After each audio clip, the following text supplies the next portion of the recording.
Hello dear friends, आप सभी का वेलकम है आपका प्यारा सा चैनल तनु क्लासेस आर्ट को में। दोस्तों आज की इस वीडियो में हम लोग पढ़ेंगे संपूर्ण क्रांति, जिसके लेखक का नाम है जयप्रकाश नारायण। ये आपका हिंदी का तीसरा चैप्टर है, तो बहुत ही महत्वपूर्ण चैप्टर है। इससे आपके एग्जाम में बहुत सारे क्वेश्चन पूछे जाते हैं। हम लोग जो है इस वीडियो में जयप्रकाश नारायण के बारे में पूरा परिचय को देखेंगे, यानी उसका पूरा बायोग्राफी को देखेंगे, क्योंकि आप सबको पता है, आपको अक्सर पूछा जाता है कि जयप्रकाश नारायण का जन्म कब हुआ था, निधन कब हुआ था। आपको पूछ दिया जाएगा उसका पूरा नाम क्या था, आपको पूछ दिया जाएगा कि जयप्रकाश संपूर्ण क्रांति जो है वो क्या है। तो वो एक भाषण है, जैसे कि आप सबको पता है। संपूर्ण क्रांति का लेखक का नाम है जयप्रकाश नारायण। जयप्रकाश नारायण का पूरा नाम है लोक नायक जयप्रकाश नारायण। इसको जेपी के नाम से भी जाना जाता है, ठीक है। तो इस तरह के प्रश्न जो आपके एग्जाम में बार बार पूछे जाते हैं, तो हम लोग जो है पूरा बायोग्राफी को, यानी कि पूरा लेखक का परिचय को इस वीडियो में देखेंगे। इसके बाद इसका जो भी question answer, important question answer बनेगा, उन सभी प्रश्नों को करेंगे, ठीक है। इससे पहले हम लोगों ने दो चैप्टर, जिसका पहला चैप्टर का नाम है बातचीत, जिसके लेखक का नाम है बालकृष्ण भट्ट, और दूसरा है उसने कहा था, जिसके लेखक का नाम है चंद्रधर शर्मा गुलेरी। उन दोनों को कंप्लीट कर चुके हैं, तो आप लोग उसको भी जरूर देख लीजिएगा अगर नहीं देखे हैं तो। चलिए चैप्टर को शुरू करते हैं। तो चलिए, आपका हिंदी का तीसरा चैप्टर है संपूर्ण क्रांति, लेखक का नाम है जयप्रकाश नारायण। आपको सबसे पहला प्रश्न पूछा जाएगा कि संपूर्ण क्रांति क्या है, भाषण है या फिर निबंध है, या फिर आपको पूछ देगा कहानी है, या फिर इनमें से कोई नहीं। तो आपको जो वहां पर आंसर लगाना है वो है भाषण। तो ध्यान रखिएगा, संपूर्ण क्रांति जो है वो एक भाषण है। क्या है? संपूर्ण क्रांति भाषण है। और इस भाषण का जो लेखक है वो कौन है? तो जयप्रकाश नारायण है, ठीक है। चलिए अब हम लोग देखते हैं लेखक का परिचय, यानी कि जयप्रकाश नारायण का परिचय। जयप्रकाश नारायण का जन्म कब हुआ था? 11 अक्टूबर 1902 को। ध्यान रखिएगा, लेखक का जो जन्म है वो हुआ था 11 अक्टूबर 1902 को। कब हुआ था? 11 अक्टूबर 1902 को। निधन कब हुआ था? 8 अक्टूबर 1979 को, ठीक है। तो ये सभी क्वेश्चन को, पॉइंट को आपको याद रखना है। जयप्रकाश नारायण का जन्म 11 अक्टूबर 1902 को हुआ था। जयप्रकाश नारायण का निधन जो है 8 अक्टूबर 1979 को हुआ था। अब अगला पॉइंट है आपका जन्म स्थान, यानी कि जयप्रकाश नारायण का जो जन्म है वो कहां पर हुआ था। तो ध्यान रखिएगा, सीताब दियारा गांव, जो कि उत्तर प्रदेश के बलिया और बिहार के सारण जिले में फैला हुआ है। ध्यान रखिएगा, एक सीताब दियारा गांव है जो कि उत्तर प्रदेश के बलिया में और बिहार के सारण जिले में ये फैला हुआ है। वहीं पे जो है जयप्रकाश नारायण का जन्म हुआ था। जयप्रकाश नारायण का हो सके तो आप लोग स्क्रीनशॉट ले लीजिए, ये चित्र है उसका, ठीक है। चलिए अब अगला पॉइंट देखिए, पूरा नाम, यानी कि उसका जो बचपन का नाम था, पुकार का जो नाम था, तो बाउल था। प्रश्न आपको पूछा जाएगा कि जयप्रकाश नारायण का बचपन का नाम क्या था। तो जयप्रकाश नारायण का बचपन का नाम बाउल था, और बड़े होने पर वो जो है जेपी नाम से फेमस हुआ, जेपी नाम से प्रसिद्ध हुआ। अपने जनपक्षधरता के लिए लोकनायक के रूप में प्रसिद्ध हुए, ठीक है। और अपने, यानी कि वो इतने अच्छे थे, यानी कि नेता थे, अपने जनपक्षधरता था, हमेशा लोगों के हित के बारे में बात करते थे, इसीलिए जो है इनको लोकनायक की उपाधि भी मिली। तो ध्यान रखिएगा, बचपन का नाम बाउल, बड़े होने के बाद इनको जो है जेपी के नाम से ये मशहूर हुए, और अंत में जो है जनपक्षधरता के कारण जो है उन्हें लोकनायक के रूप में भी देखा गया, और लोकनायक के रूप में भी ये जो है प्रसिद्ध हो गए, ठीक है। चलिए, इसके माताजी का नाम पूछा जाएगा अगर, कि जयप्रकाश नारायण के माता का नाम क्या है। तो जयप्रकाश नारायण के माता का नाम फूलरानी है, और वहीं पे पिता का नाम है हरसु दयाल। तो ध्यान रखिएगा, माता का नाम, यानी कि जयप्रकाश नारायण का माता का नाम है फूलरानी, और पिता का नाम है हरसु दयाल, ठीक है। और पत्नी का नाम है प्रभावती देवी, जो कि प्रसिद्ध गांधीवादी भरत किशोर प्रसाद की पुत्री थी, ठीक है। तो ये भी पॉइंट आपका यहाँ पर बनता है कि जयप्रकाश नारायण की पत्नी का नाम क्या है? प्रभावती देवी। और प्रभावती देवी कौन थी? तो ये पॉइंट आपको याद रखना है कि प्रभावती देवी जो है वो प्रसिद्ध, यानी कि फेमस गांधीवादी भरत किशोर जो है उसी का पुत्री था। क्या? भरत किशोर प्रसाद की पुत्री थी प्रभावती देवी, ध्यान रखिएगा। और प्रभावती देवी जो है वो जयप्रकाश नारायण की पत्नी थी, यानी कि वाइफ थी, ठीक है। चलिए अब हम लोग देखते हैं शिक्षा के बारे में, यानी कि उन्होंने जो है कौन सी शिक्षा कहां पर प्राप्त किया। देखिए, शुरुआत में, यानी कि आरंभिक शिक्षा जो है वो घर पर ही प्राप्त की। पटना कॉलेजिएट पटना में दाखिल हुए। यहीं बिहार में उन्होंने हिंदी की वर्तमान स्थिति विषय पर लेख के लिए सर्वोच्च पुरस्कार प्राप्त किया। तो ध्यान रखिएगा, अगर आपको प्रश्न पूछा जाए कि उन्होंने जो है सर्वोच्च पुरस्कार कहां पर प्राप्त किया था, तो आपको बोलना है पटना कॉलेजिएट पटना में दाखिल जब हुए थे, वहीं पे जो है उन्होंने बिहार में हिंदी की वर्तमान स्थिति, क्या है? बिहार में हिंदी की वर्तमान स्थिति, यानी कि ये जो है वो लेख लिख के थे, इसी विषय पर जो है उनको सर्वोच्च पुरस्कार प्राप्त दिया था यहीं पे, ठीक है, इसी कॉलेज में। इसके बाद पटना कॉलेज पटना में एंट्री किए, प्रवेश किए, ठीक है। असहयोग आंदोलन के दौरान शिक्षा अधूरी छोड़ दी, और 1922 में शिक्षा प्राप्ति के लिए जो है वो अमेरिका चले गए। कब? 1922 में शिक्षा को प्राप्त करने के लिए वो अमेरिका चले गए। वहां कैलिफोर्निया, बर्कले, विस्कॉन्सिन, मेडिसिन आदि कई विश्वविद्यालयों में अध्ययन किए, यानी कि पढ़ाई किए, ठीक है। तो ध्यान रखिएगा, उन्होंने जो है कैलिफोर्निया में भी पढ़ाई किया था, साथ में बर्कले, विस्कॉन्सिन, मेडिसिन, इन जगहों पर, इन विश्वविद्यालयों में जो है उन्होंने अपने पढ़ाई को जारी रखा, पढ़ाई किया और मार्क्सवाद और समाजवाद की शिक्षा से जो है मतलब कि ये ग्रहण की, यानी कि वो मार्क्सवाद और समाजवाद दोनों की शिक्षा को प्राप्त किया, दोनों में पढ़ाई किया।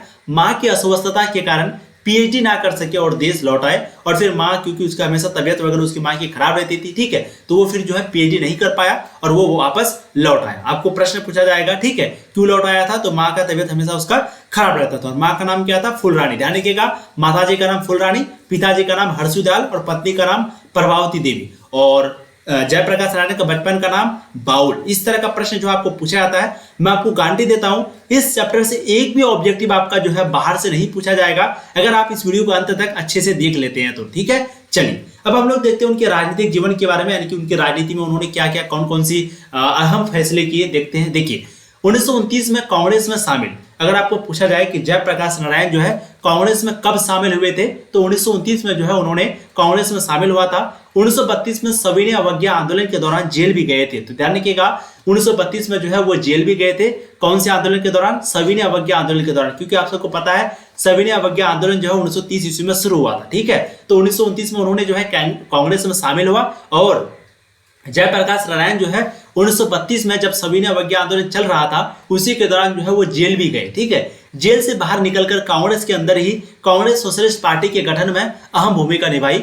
और जस्ट जेल से बाहर निकलने के बाद जो है वो कांग्रेस के अंदर में ही एक पार्टी जिसका नाम है कांग्रेस सोशलिस्ट पार्टी, ध्यान रखिएगा, कांग्रेस सोशलिस्ट पार्टी, इसका जो गठन हुआ था तो इसमें जो है उसका बहुत बड़ा भूमिका था। किसका? जयप्रकाश नारायण का, ठीक है। 1939 1943 में भी जेल गए। ध्यान रखिएगा, अगर आपको प्रश्न पूछा जाए कि जयप्रकाश नारायण जो है कब जेल गए, तो एक बार सबसे पहली बार तो 1932 में गया था जब सविनय अवज्ञा आंदोलन हो रहा था उसी दौरान। फिर उसके बाद 1939 और 1943 इस समय भी जो है, इस वर्ष में भी जो है वो जेल गए। और 1942 के आंदोलन से विशेष प्रसिद्धि मिली। और जब 1942 जब भारत छोड़ो आंदोलन चल रहा था 1942 में, तो उसी समय जो है जयप्रकाश नारायण बहुत ज्यादा फेमस हुए। उनकी जो है जान पहचान बहुत ज्यादा, लोग जो है उनको बहुत ही अधिक मात्रा में जाना, ठीक है। आजादी के बाद 1952 में प्रजा सोशलिस्ट पार्टी के गठन में योगदान। तो ध्यान रखिएगा, सबसे पहले उन्होंने कांग्रेस के अंदर में ही कांग्रेस सोशलिस्ट पार्टी के गठन में बहुत बड़ा भूमिका निभाया। और आजादी के बाद जो है वो 1952 में प्रजा सोशलिस्ट पार्टी का जो है गठन में बहुत बड़ा उसका योगदान रहा। तो ध्यान रखिएगा,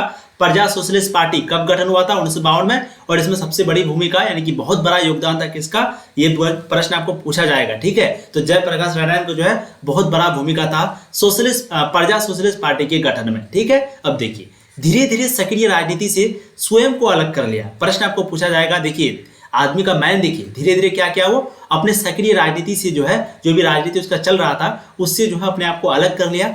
1954 में विनोबा भावे के सर्वोदय आंदोलन से जुड़े, ठीक है। और 1954 में जो है वो विनोबा भावे जो सर्वोदय आंदोलन था उससे जुड़ा। 1974 में छात्र आंदोलन का नेतृत्व किया और आपातकाल के दौरान जेल गए। इनके मार्गदर्शन में ही जनता पार्टी का गठन हुआ, ठीक है। और आप सबको पता ही है जनता पार्टी जो है सबसे पहली बार कांग्रेस के खिलाफ केंद्र में जीता था 1977 में, ठीक है। कब जीता था? 1977 में इलेक्शन हुआ था, 1977 में, ठीक है। चलिए 1977 में, जी यहाँ पर आपका 1977 बिल्कुल सही है, ठीक है। तो आप सबको पता ही है कि सबसे पहले जो दबदबा है वो कांग्रेस पार्टी का था, लेकिन 1975 में इमरजेंसी लागू किया, ठीक है। इमरजेंसी लागू करने के बाद 1975 में जस्ट 2 साल के बाद जो है इंदिरा गांधी हार गई। और फिर 1977 में जयप्रकाश नारायण के नेतृत्व में और भी 2-3 दिग्गज आदमी थे, उसके नेतृत्व में जो है जनता पार्टी का गठन हुआ। और जनता पार्टी का गठन भी 1977 में हुआ।